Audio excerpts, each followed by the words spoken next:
Susulat yan kung di totoo. Okay, basahin pa rin natin. Andito tayo, no? Ayan, si Senator Cayetano, maraming nakikita yata eh. Tapos sa page 2, no? Gusto ko lang matignan to, no? Kasi ang liwanag po nito eh. Ang sabi dito, basahin po natin yung page 2, ano? Ayan.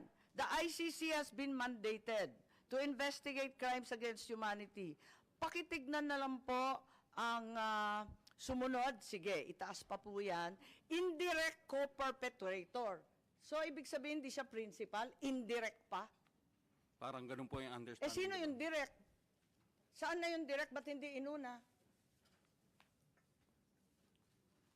Pangkaraniwan ba to na hinuhuli muna yung indirect kaysa sa direct?